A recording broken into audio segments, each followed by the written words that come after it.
Shalom, pessoal. Sejam todos bem-vindos a esse nosso quinto encontro semanal dessa série de vídeos que estamos tentando fazer com bastante capricho para vocês. Tentar trazer algumas reflexões que sejam, de alguma forma, interessantes e produtivas e que façam a gente pensar. Esse é o objetivo da nossa empreitada. Não trazer respostas prontas, porque até não as tenho, não é? Estou tão em busca delas quanto cada um de vocês, mas a gente juntos podemos chegar a uma reflexão mais consistente. Essa é a ideia. Eu sempre acreditei no trabalho de equipe, trabalho em grupo, na oração e na reflexão em grupo, e que ela é muito mais produtiva do que aquela que a gente faz isoladamente. Então, já que é assim, eu não posso deixar de começar convidando o nosso anfitrião, nosso principal convidado, para nos ajudar nesse dia de hoje. Então, por isso eu vou pedir novamente licença a vocês, e pedir a Deus, Pai amoroso, Criador de tudo que existe, Criador dos céus e da terra, do homem, da natureza, misericordioso, bondoso, e que a sua graça nos alcance, Senhor. Nós estamos vivendo um momento do Pentecostes, onde o Senhor mandou o Teu Espírito para nos iluminar, para nos esclarecer. Então, manda, Senhor, agora o Espírito Santo para que nos ilumine, nos proteja e realmente possamos dizer aquilo que o Senhor quer que todos nós saibamos, para que a sua palavra seja conhecida e o seu nome seja glorificado. Te pedimos isso em nome do seu Filho, Jesus Cristo, Senhor nosso. Amém. Então, pessoal, nós, neste quinto encontro, eu não sei se a gente vai ter mais alguns, vai depender da receptividade, vai depender de outras coisas, mas a ideia é a gente retomar aquela primeiro encontro que nós tivemos para discutirmos a questão dos 5 tópicos do pensamento calvinista e do pensamento arminiano em relação ao livre-arbítrio. Então nós relembrando esses tópicos, ele tem como os 5 temas principais, que é o arbítrio humano, a eleição, a justificação, a conversão e a preservação e apostasia. Então vamos entrar já de início naquele primeiro tema do pensamento calvinista e arminiano, que fala do arbítrio humano, não é? Relembrando que o pensamento calvinista fala da depravação total do homem sem o livre-arbítrio, enquanto que o arminianismo ele fala da depravação, não se fala em depravação total, e não se opõe, essa depravação não se opõe ao livre-arbítrio. O interessante, uma coisa que talvez nem todo mundo saiba, é que o pensamento que influencia o calvinismo, ele vem de Santo Agostinho de Hipona, não é? Então, Agostinho ensinava que o homem é decaído por natureza, não é? E a gente pode até, de repente, fazer um link, né, que talvez a própria vida de Agostinho, antes da sua conversão, o levou a pensar desta forma, né? Todo mundo sabe como foi a vida de Santo Agostinho e como foi a sua conversão, não precisamos nem falar aqui. E como pensava Agostinho de Hipona em relação à questão da depravação humana, né? Ele defendia que o homem é decaído por natureza. A queda trouxe condenação e culpa a todos os homens, né? Todos os homens. A disposição da vontade está totalmente corrompida e inclinada para o mal. O homem tem o livre-arbítrio, né? Mas este livre-arbítrio ele é governado por sua natureza pecaminosa. O homem peca por ser pecador. Então a depravação total é a base, o pensamento que embasou todo o pensamento calvinista, né? Que João Calvino foi desenvolver o seu pensamento, e todo o restante do pensamento calvinista, ela está centrada nesta premissa da depravação total do homem, que ele tem uma natureza totalmente pecaminosa, que ele é incapaz de produzir o bem, é incapaz de fazer o bem, e ele potencializou essa ideia de Agostinho de Hipona. E já o pensamento arminiano, ele fala assim que o pecado atingiu toda a humanidade, que o pecado de Adão trouxe consequências para toda a humanidade. Mas ele não descarta o livre-arbítrio pela seguinte razão, porque o homem, apesar do pecado de Adão, que nós herdamos, a culpa herdada e a corrupção herdada, a nossa natureza, a nossa inteligência não foi destruída. Como São Tomás de Aquino já disse, que a vontade foi destruída pelo pecado, mas a razão não. Isso são palavras de São Tomás de Aquino. Então, a vontade, sim, a vontade foi corrompida, foi destruída pelo pecado de Adão, que nós herdamos, mas a razão não. E nós já comentamos isso nos vídeos passados, de que apesar do pecado, as consequências desastrosas, em todas aquelas dimensões, né, teológica, sociológica, ecológica, psicológica, do pecado de Adão que nós herdamos, ela não chegou a destruir a razão, a inteligência. Nós temos, Deus, pela sua graça, manteve a nossa condição de escolha, de pensar, de discernir, de definir, de escolher o bem e o mal. Então essa distinção entre um pensamento calvinista e um pensamento arminiano em relação à depravação total está baseada basicamente nisto, que nós sim temos natureza pecaminosa e todos nós pecamos e herdamos esta condição. Mas a nossa inteligência, ela foi preservada. Ela não foi afetada pelo pecado original de Adão. Nós mantivemos, né, pela graça de Deus, mantivemos a condição de perceber o que é errado e o que é certo. Isso é interessante a gente pensar em relação os dois pensamentos. Eu achei muito interessante um podcast que eu assisti um tempo atrás entre 3 religiosos distintos, 2 cristãos e um judeu, né? Um cristão católico, que é o Padre Joãozinho, conhecidíssimo, né?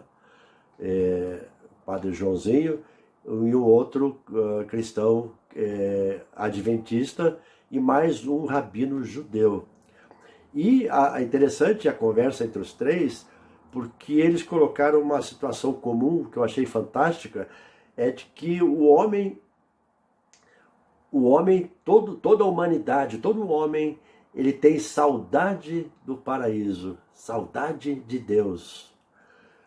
Então esse contraste que existe entre a queda de Adão, a nossa perda da convivência íntima com Deus, né? O nosso afastamento da convivência com Deus por causa do pecado, não é? Que trouxe todas aquelas consequências que nós já falamos. Apesar disso, a nossa inteligência foi a tal ponto preservada que nós hoje sentimos saudade do paraíso, não é? E saudade você sente de alguma coisa que você vivenciou, que você experienciou, né? E essa nossa busca, a nossa busca, apesar da nossa condição pecaminosa, essa nossa busca pelas coisas transcendentais, pelas coisas de Deus, isso foi comum a todas ao pensamento religioso, tanto cristão como não cristão, de que nós temos saudades do paraíso. Eu achei isso fantástico, essa ideia colocada no podcast, e isso traduz bem para nós como a nossa capacidade de pensamento, ela foi preservada, não foi destruída, nós não fomos transformados em máquinas, não é? Nós não fomos robotizados, né? Foi preservado em nós a centelha divina do amor de Deus. Por isso que eu falo, eu posso citar para vocês o que São Paulo disse na sua primeira carta aos Coríntios, no capítulo 13, versículo 2. Agora vemos por espelho, em enigma, mas então veremos face a face.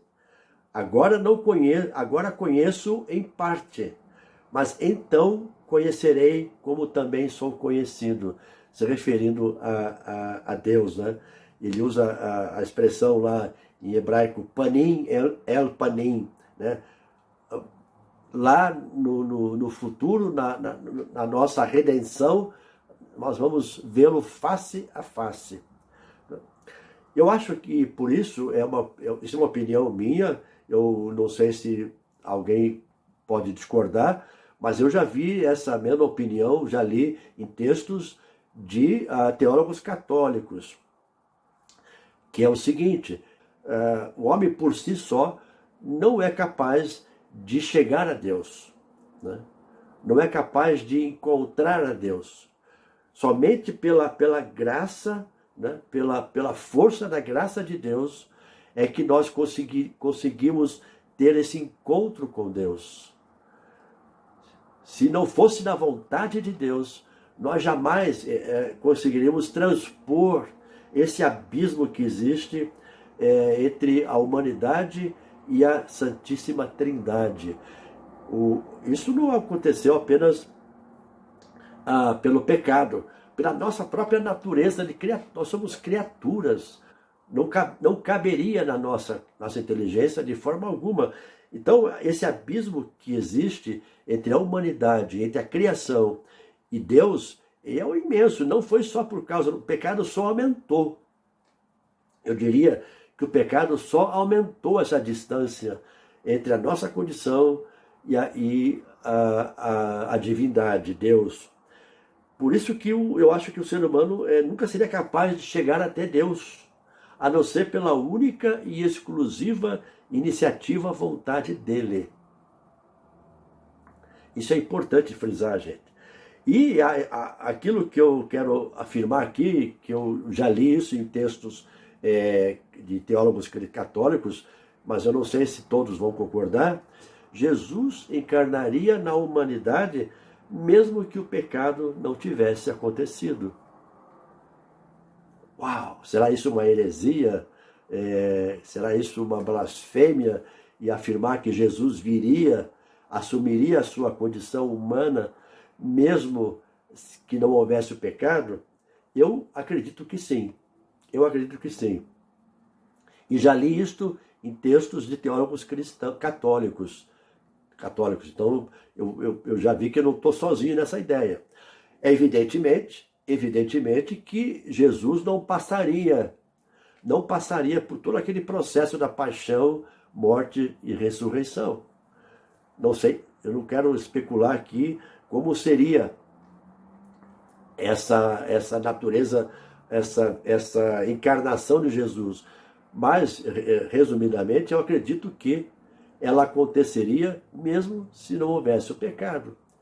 E, logicamente, com outro cenário, porque não haveria razão de Jesus passar toda a sua paixão, morte e ressurreição, não é, que aconteceu por causa do pecado, não é, para a remissão dos pecados. E por que razão eu acredito que a encarnação do Filho de Deus, da segunda pessoa da Santíssima Trindade, eterna, né? Eterna, que sempre existiu, né? Pai, Filho e Espírito Santo sempre existiram. Por que razão eu acreditaria nessa possível encarnação da segunda pessoa do Filho de Deus, na pessoa de Jesus? Eu talvez citaria a carta de São Paulo aos Gálatas, capítulo 4, versículo 4 e 5, e que diz o seguinte: mas quando chegou a plenitude do tempo, Deus enviou o seu Filho, nascido de mulher, nascido debaixo da lei, para que recebêssemos a adoção de filhos, né? Para que recebêssemos a adoção de filhos. Então essa união da divindade de Jesus, com a natureza humana, que tem um nome em teologia que chama-se união hipostática. A gente não vai falar sobre isso aqui, mas a união hipostática é que Jesus tinha a natureza 100% divina e ao mesmo tempo a natureza 100% humana. 100% humana. Essa união hipostática, que ela é comunicadora da graça santificante, né? E que habilita a nós todos a vivermos unidos a Deus. E, em outras palavras, dizermos exatamente isso, que é pela graça santificante que aquele abismo que existe entre nós e Deus desaparece.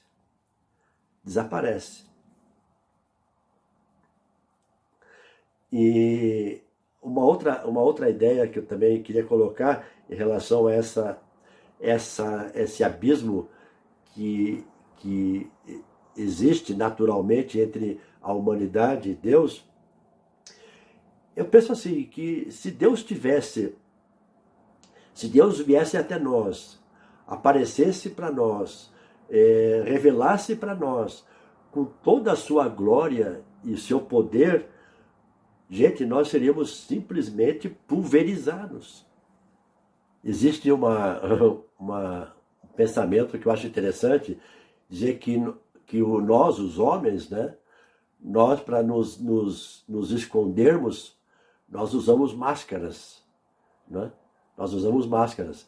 Deus, para se revelar, ele usa máscaras, porque nós não seríamos capazes de olhar a Deus, de olhar para Deus em toda a sua glória, em toda a sua magnitude. É por isso que eu acredito na encarnação de Jesus, aconteceria de qualquer maneira, né? Lembrando até aquele momento em que Moisés, lá no deserto, e Deus fala para Moisés: olha, eu quero que você vá lá e construa uma morada, né? Uma Shekhinah, né? Como diz, não está na Bíblia a palavra Shekhinah, não existe na Bíblia, mas é muito usada, né? A Shekhinah, que tem o significado de tabernáculo, de casa, né? De moradia. Vá lá e construa a Shekhinah, que eu quero morar, eu quero habitar no meio de vocês. Eu quero habitar no meio do meu povo. Bom, então vamos passar para o segundo tópico, senão a gente vai alongar demais a questão, os nossos temas aqui. E a gente não quer deixar esse vídeo muito longo. O segundo tema abordado pelas teorias, pelos pensamentos calvinistas e arminianismo, é a eleição. Já o pensamento calvinista fala que a eleição, isso nós estamos falando em relação à salvação, né? Que essa eleição para a salvação, ela é incondicional. Ou seja, a eleição para a salvação e para a condenação já está feita. Já está previamente feita. Já o pensamento arminiano, ele diz que essa eleição ela é condicional. Ou seja, vai depender da sua fé ou da sua incredulidade, a salvação ou a condenação. Então, como é que nós podemos trabalhar, pensar, refletir um pouco mais sobre isso? Primeira coisa que a gente precisa fazer, eu penso, é definir conceitos aqui, né? Porque o pensamento calvinista fala que desde a eternidade, desde o princípio, Deus já escolheu. Deus já escolheu aqueles que serão salvos e aqueles que serão condenados. E esse pensamento calvinista, ele tem uma forte ênfase na carta de São Paulo aos Efésios, né? Lá no capítulo 1, versículo 4, e que diz o seguinte, textualmente, né? Porque Deus nos escolheu nele, antes da criação do mundo, para sermos santos e irrepreensíveis em sua presença. Esta teoria, essa teoria da predestinação, né, que o pensamento calvinista apregoa, de que já estão predestinados aqueles que serão salvos e aqueles que não serão salvos, que não há nada a se fazer, portanto, ele tem uma história uma lenda, né, uma historinha história com E, que é contada para tentar ilustrar essa questão, dizendo que todos nós estamos no navio. Toda a humanidade estamos no navio indo para um destino. E que o destino, quem determinou foi Deus, é o comandante. O comandante representa a figura de Deus e que está dirigindo esse navio. Então nós dependemos do destino que Deus está dando para esse navio. Então essa ilustração que fala desse navio navegando sob o comando de um comandante, que seria Deus, que justifica a nossa ausência do livre-arbítrio, porque dentro do navio você pode escolher se você quer almoçar às 1 da tarde ou às 2 da tarde, você pode escolher se você quer ir na piscina ou se você quer ir no salão de jogos, no cassino. Você pode escolher se você quer passar o dia na cabine ou se você quer passar o dia na sauna.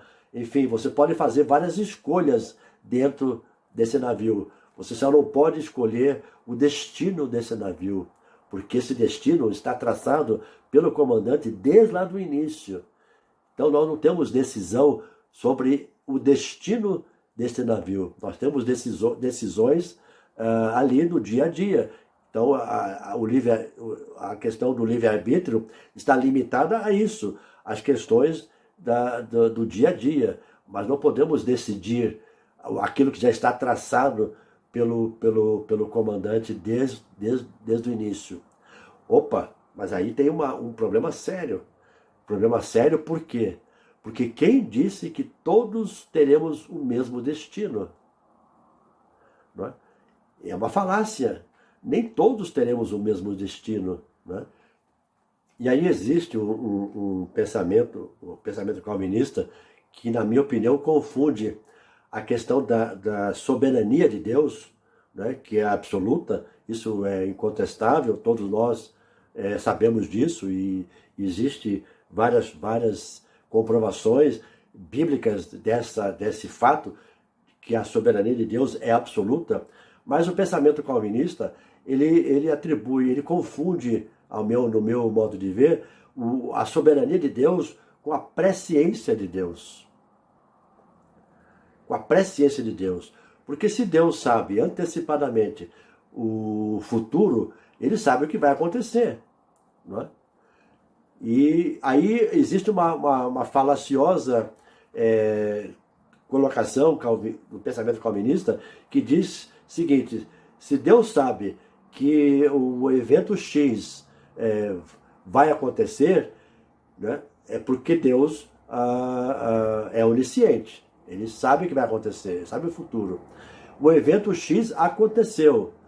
Logo, o evento X aconteceu porque Deus quis.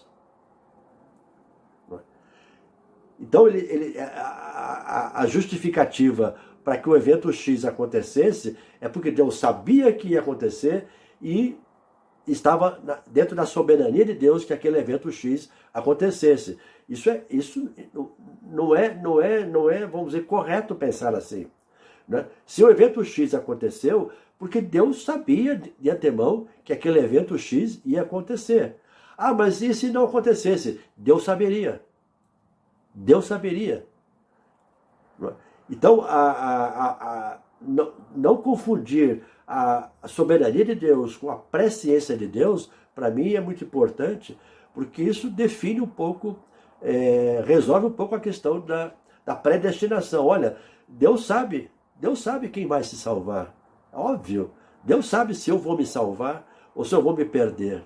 Ele conhece a minha vida até o fim. Ele sabe o que vai acontecer comigo amanhã, depois da manhã e na eternidade. Com cada um de nós ele sabe. Porque Deus sabe aqueles que serão salvos e aqueles que não serão. E isso não significa que Deus determinou aqueles que serão e aqueles que não serão. Esta é a questão. Então, como é que nós temos que lidar com essa questão da carta de São Paulo aos Efésios, que lá diz que Deus nos escolheu antes da criação para sermos santos e irrepreensíveis em sua presença. E a gente tem vários, pessoal, tem muitos textos bíblicos, muitos textos, a gente não vai conseguir colocar e citar todos eles, mas a gente vai colocar alguns aqui para a gente poder entender melhor essa expressão que está na carta de São Paulo aos Efésios. A palavra escolha, escolher, Deus escolheu, a palavra escolha que está lá no capítulo 1 de Efésios, versículo 4, essa palavra em grego, você sabe que o Novo Testamento foi escrito em grego. A palavra que está lá em grego é eklegomai. Eklegomai é a palavra que está lá, que foi traduzida por escolha, o verbo escolher, né? E que significa eu escolho, eu elejo, eu seleciono. Então vamos citar para definir essa questão de escolha de Deus, porque quando o pensamento calvinista fala que Deus escolheu, é porque ele excluiu alguns, né? Houve uma escolha. Eu escolhi, eu tenho aqui uma gaveta com 10 camisas. Eu escolhi usar uma, é sinal que eu rejeitei as outras 9.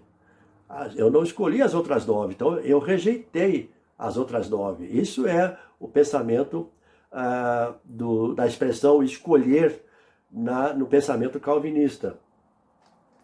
Mas vamos citar aqui o Evangelho de São Lucas, capítulo 6, versículo 13, e que lá diz assim, textualmente: ao amanhecer, chamou os seus discípulos, né, Jesus chamou os seus discípulos e escolheu 12 deles, a quem também designou apóstolos. Vejam bem, pessoal, ao amanhecer chamou todos os seus discípulos, Jesus chamou todos, e escolheu entre eles 12, a quem também designou apóstolos. Esta mesma expressão que Lucas usa aqui, escolheu, é o mesmo verbo usado por São Paulo lá em Efésios, eklegomai. O verbo é o mesmo, gente. Então, raciocinemos. Se Jesus chamou todos os seus discípulos, não sei quantos tinham, mas um monte, e escolheu entre eles 12, escolheu eklegomai entre eles 12, Jesus rejeitou os outros? Ele elegeu os 12, selecionou 12 que também deu o nome a eles de apóstolos.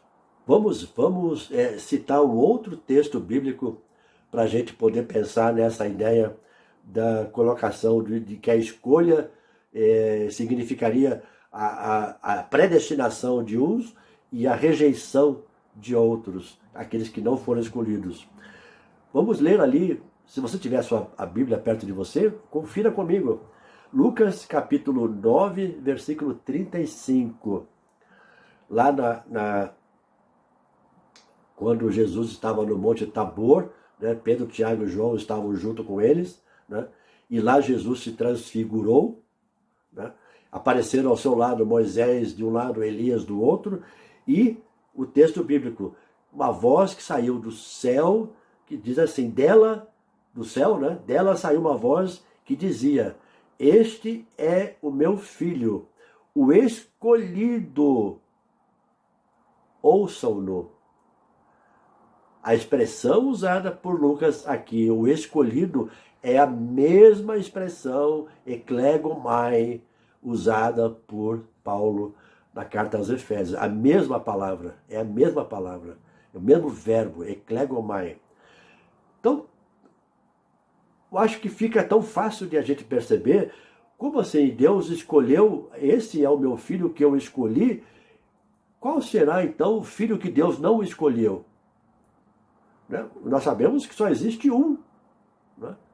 Então, se esse é o filho que eu escolhi, esse é meu filho, o escolhido, será que existia algum outro que foi rejeitado? Então, percebem, pessoal, como é importante a gente, às vezes, buscar o entendimento da interpretação da Bíblia e o seu contexto, e buscar o seu significado original para entendermos realmente o que está escrito ali. E aí eu queria, olha só, eu não quero me alongar muito mais no texto, mas é um texto que eu gostaria de ouvir qual é a justificativa calvinista para este texto. Não é? Porque se é verdade que Deus, aquele que Deus escolheu, né, os predestinados, são aqueles que serão salvos, estão eternamente escolhidos para serem salvos, então como é que se explica a passagem que nós vamos ver agora, que é o de São João, né, Evangelho de São João, capítulo 6, versículo 70, e que diz exatamente o seguinte: então Jesus respondeu, não fui eu que vos escolhi, os 12? Não fui eu que escolhi vocês, os 12? E aí vem o checkmate final. Todavia, um de vocês é o diabo. Não fui eu que escolhi vocês, os 12? Todavia, um de vocês é o diabo. Aqui, de novo, a palavra escolhi, o verbo escolher, é o mesmo verbo eklegomai, usado em todos os textos que nós já citamos. Ora, se Deus escolheu previamente e predestinou previamente aqueles que foram escolhidos, como se justifica a questão de Judas, por exemplo? Então, não está essa ideia da predestinação, ela, na minha cabeça, com todo o respeito, porque existem muitos teólogos conceituadíssimos que defendem esses pensamentos, pessoal. Mas, no meu entendimento, e não sei qual é o de vocês, que essa escolha, essa predestinação, ela não existe definitivamente. Deus nos escolheu a todos. Né? Deus nos escolheu a todos. E eu queria encerrar esse papo de hoje com uma reflexão rapidíssima, né? Dizendo a vocês o seguinte, que, puxa, mas a gente sempre aprendeu que Deus nos escolheu, Deus nos escolheu desde sempre. Jesus falou, não fostes vós que me escolhestes, mas eu escolhi a vós. Como é que você interpreta isso? Eu interpreto isso da forma biológica. Da forma biológica. Você tem noção de quantos bilhões de possibilidades, não vou dizer bilhões, vou dizer trilhões. Quantos trilhões de possibilidades existiam para que você viesse ao mundo? Você tem noção de qual é a proporção dessa infinita dimensão de possibilidades para que existisse hoje você e não outra pessoa no seu lugar, gente, eu não vou me aprofundar nesse conceito, mas perguntem a qualquer biólogo. Perguntem a qualquer biólogo qual a possibilidade, quantos trilhões de possibilidades que existiam para que aquele espermatozoide que fecundou aquele óvulo, né, da sua mãe, que gerou você, e não outro, que se aquela relação sexual acontecesse 1 minuto antes ou 1 minuto depois, não seria você que estaria aqui, seria outra pessoa, Nesse sentido que eu acredito que Deus escolheu a mim, Deus escolheu você, Deus escolheu aquele momento, aquele espermatozoide, aquele óvulo, naquele instante, para que você viesse à vida e não outra pessoa no seu lugar. Já parou para pensar nisso? Então Deus me escolheu. Deus sabia desde a eternidade que eu viria ao mundo no dia 3 de janeiro de 1955. Desde toda a eternidade. Porque Deus escolheu. Essa é a escolha. Então Deus me deu a vida sem me perguntar se eu queria. Acontece que Deus não vai me salvar sem me perguntar se eu quero. Fiquem todos na paz de Deus e até semana que vem a gente volta a comentar os outros itens das teorias calvinistas e arminianas. Espero que vocês tenham aproveitado. Grande abraço, bom final de semana e até sexta, se Deus quiser.